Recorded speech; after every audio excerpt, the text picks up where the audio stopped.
Good morning. It's a pleasure to be with you here again on this Monday morning. Just coming back from Dallas, Texas, playing in the Cotton Bowl, playing against Prairie View A&M, a very strong opponent, team that was picked actually to win the league this year, and so a very, very worthy opponent, also a great coaching staff. I thought in the week's preparation, our coaching staff did a really good job of making sure our kids were prepared and ready to go for this football contest, which was going to be a slugfest. Of course, it was a great environment, over 50,000+ people in attendance, and just a pleasure to play a football game in Dallas, Texas, amongst our alumni and friends and family and all the people that have meant so much to Grambling State University. But we started off slow, and we're trying to put our finger on it. For the last 2 weeks, we've started off slow, and it's something that we have to get corrected. And we fell into a hole 16 points down, but then we eventually were able to fight back and tie it up before halftime. And then in the second half, I thought we enforced our will on them and really kind of took the ball away and kept the ball away and really did a good job of running the football.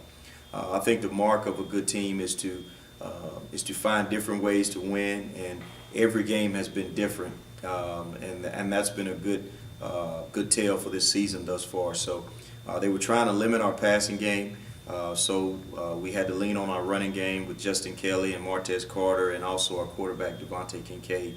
I thought our coaching staff did a great job of putting together a plan. And then I also think that our strength staff did an extremely good job, because you can definitely tell the level of conditioning towards the end of the game. And basically the last 3 weeks, how we've been able to be physical and push people around in the last quarter of the football contest. So hats off to our entire team. I thought in all three phases we were very, very successful, offense, defense, and in the kicking game. The only thing that's a little bit of a disappointment is the way we started, and that's something that we will talk about today.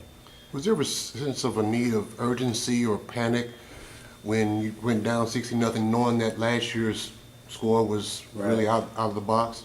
Well, I don't think there was a panic, but I think it did wake us up.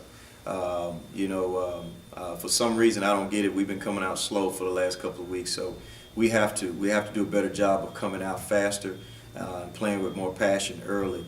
Not that we weren't ready to play.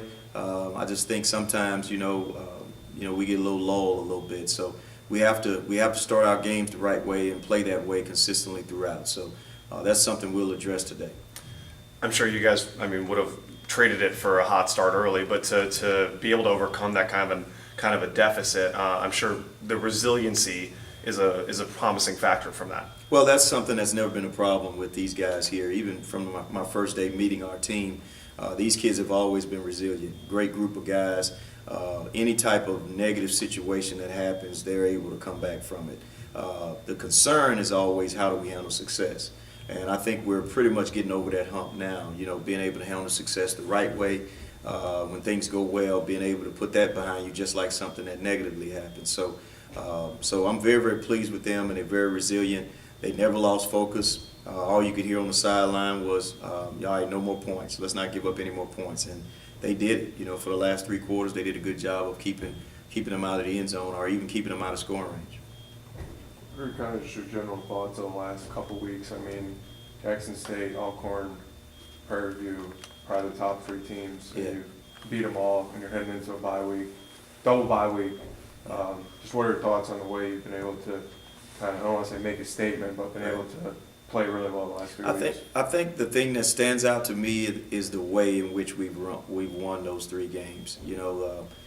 Jackson State game was more of a defensive deal, where our defense really took the lead and really scored points for us, and then our offense kind of supplemented our defense in making sure we stayed on the field and really drove the ball down the field, and we got points. But I think our offense complemented our defense. But then when we came home and played against Alcorn State, I thought our defense played extremely well, but they also complemented our offense, and our offense was playing lights out, throwing the football and doing all the things that we needed to do to be successful. But then this week, I thought it was a collective effort, because we were able to run the football because they were trying to take the passing game away from us. So it allowed us to stay on the field, and then we made some big-time third down throws that allowed us to keep drives sustained. And when you keep the ball 11 minutes in the fourth quarter, I mean, I don't see how you're able to even score points when a team keeps the ball away from you, that long. So the thing that's pleasing to me is being able to win in different ways, because in this day and age, with coaches and the way they do a great job of coaching and players playing, they're going to take what you do well away from you, and you have to be able to do something else well in order to be successful. Was this as close to a perfect game that you've seen this season? I would say if you take the first quarter away, I would say yes, absolutely. When you don't have any turnovers, the penalties was a little up there for me, 11. But I think a lot of it is effort driven. So when you have penalties that deal with effort, I mean, I can handle those. When you have stupid penalties, that's when it's a problem. But I'm very, very pleased with our success from the second quarter on. There's never going to ever be a perfect game, but I think we started off rather slow, and that's something we have to get cleaned up. The focus is going to be now, how do you handle success? How do you handle being the front runner, being the team? Are you going to take care of business, or are you going to play in a lull? So for us, we're in a unique situation of having 2 weeks off. The combination has to be getting healthy, but also trying to remain sharp at the same time. So we got to be strategic in our approach in doing that. On that note, Coach, I mean, it's not kind of unusual just to have a half of a month off, basically, right in the middle of the season. Right. I guess, how do you guys kind of balance, keeping that hunger with 2 straight Saturdays off, and staying focused, even though it's kind of a long lull right in the middle of the season? Well, I think this is a break that we need at this time. I don't know if we need that long of a break, but we're basically going to be strategic in our approach, because the first week will be more so about getting healthy. So we'll take the pads off, but we'll still move fast because we want to stay sharp. But we want to allow our bruises to heal so that we can, for the next week, have a quality week of practice. So this week is more about getting healthy, allowing the bruises to heal, because we got quite a bit of guys that were beat up a little bit.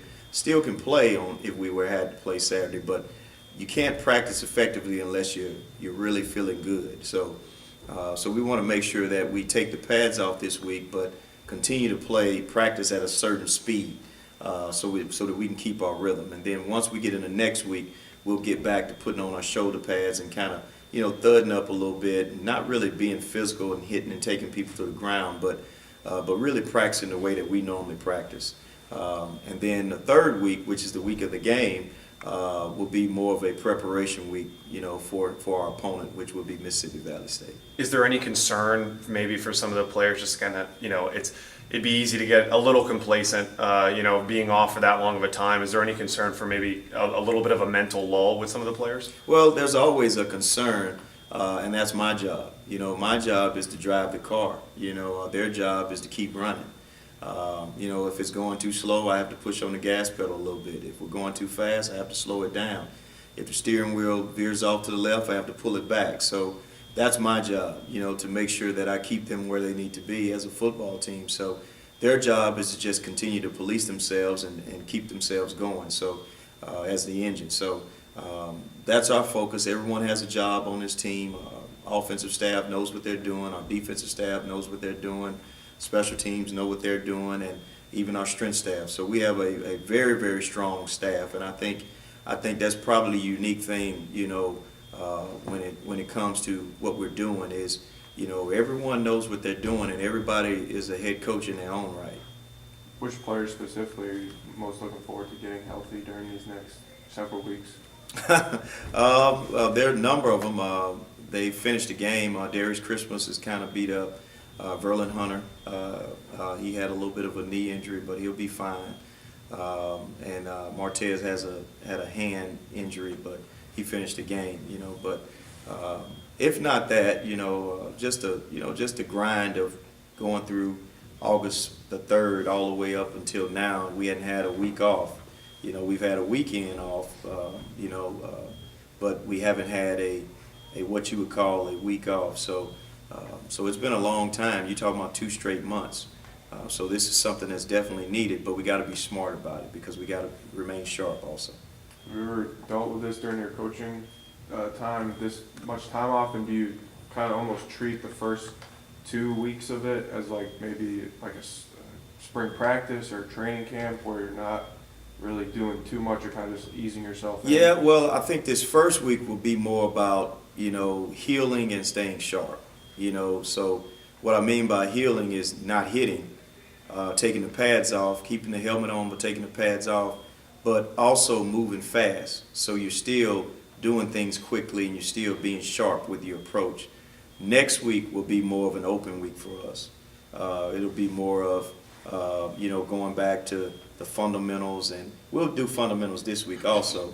But this week is more about health. Next week will be more about fundamentals, individual, all the little details about playing the positions that we play. And then we'll be able to steal a couple of extra days of preparation for our opponent because we'll be coming off of an open week next week. So it'll be good for us. I think we'll be smart in our approach and we'll handle things the right way. Has there been a player or players that you've seen offensively or defensively that you had your eye on, but you're kind of waiting to see if they would blossom into that player Yeah. at this particular point in the season? Yeah, definitely. I would say our quarterback, running back rather, LaDamian Brooks. He's our third string running back, but the Alcorn State game was his coming out party, and he made some really quality runs for us. And he's more of a what we call a tiger. If a receiver and a running back got married and had a kid, this would be what you would call a tiger. So he's kind of a mixture of a smaller receiver and a smaller running back is what we call that guy, which is a tiger position. But he runs routes well for us, but then also he runs the football well also, and he's very, very tough. And he made a couple of runs on Saturday, which was very effective for him. So it's good to see him grow up, but a number of other freshmen have grown up. William Waddell has been starting it since week 1. He's out of Florida, and he's playing extremely well. And then we got a number of freshmen playing on defense at linebacker that's given us some quality depth. So it's been pleasing to see that, the kids that we thought, because you never really know as a coach and as a recruiter what you're getting until it gets here. You think a kid can play, you think a kid is going to be a good player, but until he gets on campus and starts to perform for you, do you really know? So there's not very many kids that we can say that we missed on because all of them have been playing rather well. Has there ever been a point in the game on Saturday that you said, well, is this enough, is this enough points for us based on, the recent past? Is this enough points for us to score, or do we maybe need to put another, couple of 7 on the board? That's always the case. Offensively, our mindset is to just score, allow me to slow us down. So that's Coach Dooley's mentality. He's gonna go until I say, hey, okay, that's enough. Let's slow it down. But I think when we saw defensively that we really had a handle on everything that they were doing, then it really got to the point where, okay, we know they can't really drive the length of the field and score on us because we're having a good night defensively. So when it got to that point, then it became more of, okay, let's run the football, let's take the air out of it, because the less plays you run, the less opportunities there are for guys to get injured. So I'm always leery of that. Late in ball games, I'm trying to shorten the game. If we're up, I'm trying to shorten the game, and the reason why is because you want to get out of that thing with as less plays as possible because you're thinking about the future. There's only so many plays that a young man can play, and it gets to the point where it starts to affect the next week's performance and the next week's performance and the next week's performance. So if you can be successful and win ball games with guys playing 20 or 30 to 40 snaps, that's good because now they're fresher for the following week and the next week. But anytime you're playing those tough games where they're having to play 70 snaps and you get up there in those high snaps, then now you start to affect preparation for the next week and you start to affect how they perform the next week. So the less snaps, the better, for us. When you look at the offense, you still think there's some room for improvement? I know I don't want to minimize the fact that you're scoring like 40 a game. That's still a lot, but do you still see room for improvement? Absolutely. There's some things that, of course, we have to get Devontae to do a little bit better. Read-wise, he has to trust what he sees a little bit better. and he has to, trust, what we're doing. From time to time, he gets a little antsy, and he relies on his athletic ability, a little too much. And there are times when we have people running open that he has to, do a better job of that. And then, it's a collective effort because we have to have guys that get off the ball and get open as well. But then also we have to have guys up front that are blocking and doing a better job, which will help him be comfortable in the pocket. So it's a combination of everything offensively. Defensively, there are some minor penalties that we're, unsportsmanlike deals and hitting late and things like that where they're getting extra drive or extra first downs in the process of doing that. So there are some little things that we got to get cleaned up as a football team, but as a coach, you're always looking at something to work on, and because you're always trying to reach perfection. So I'm happy with our guys because the effort is there and the attitude is there, and how we're going about our business is right. We just have to continue to work and clean some things up. How do you rate the experience for the team and for yourself personally with the State Fair Classic going on, with all that going on in a large alumni base down there? How is that for the team? It's huge. It's huge for us. It's a hotbed of talent. And anytime you get an opportunity to play in Dallas with a number of guys that are from the Dallas area, it helps you get the next wave of players from that Dallas area. So it's always been huge, to play that game, and playing in the Cotton Bowl is huge. It's been a great deal for Grambling for a number of years. There's been a lot of great players that have come in from Dallas, and we want to continue to keep getting them. What did you make of the offense, just running the ball, being able to finish? I know that's always been a theme, but to be able to basically just kind of kill a team with running the Absolutely. ball, deflating them, like you would say, Yeah. going against their will. Seems like you've been able to do that in all of the last 3 wins. When you get a lead, Right. you'll just run the ball and get out of there. Right, and that's huge, and that's been my vision for our program is to be aggressive early, because I believe in being aggressive. You force opponents to become one-dimensional, so you're helping your defense when you do that, and then that's why the first quarter has to be better for us. But then once you force the team to become one-dimensional, now it's up to you to allow your defense to take advantage of them being one-dimensional. And then once that happens, normally turnovers happen, and which can help things to spiral out of control for the opponent. But then once that happens and you get those turnovers, then we want to squeeze the life out of them and make sure that we keep the ball away from them. So that's the mentality. Early in the game, try to be aggressive, get up. Late in the game, keep your defense off the field, keep our defense off the field, and try to take the air out of the sails. We haven't really heard much of Kelly the last couple Yeah. of weeks. It's been even for the season. Carter's been doing Right. heavy lifting.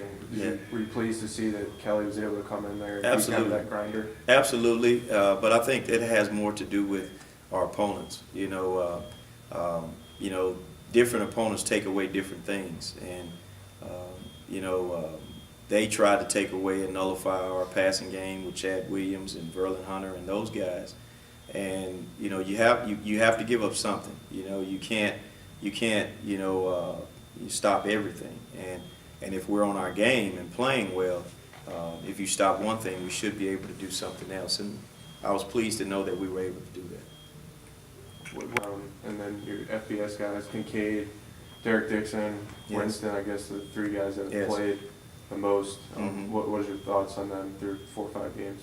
Well, you see why they signed at those programs, definitely. Very quality young men. I think the thing that's probably the most impressive about them is them being humble enough to adapt to our way of thinking, our way of running our program.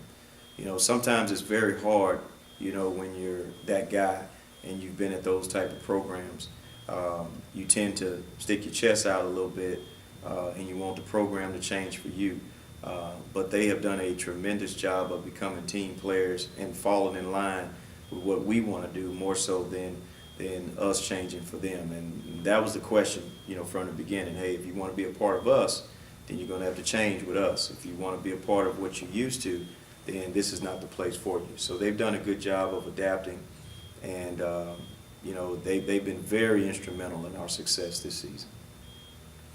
On a much lighter note, 2 safeties in 2 consecutive weeks in the game. Have crazy. you ever seen anything like that? I've never seen anything like that before in my life, and it's good when your defense is scoring, but I would like for us to not get any safeties too, you know. So, and that's part of the deal, you know. We've got to get rid of the football and get it out, and not put ourselves in harm's way. But I'm very, very pleased with our defense because they're scoring points. They've scored a lot of points this season, and they didn't get any sacks on Saturday. But they were able to force the quarterback to do some things and put him in position to create some turnovers that turned into points for us.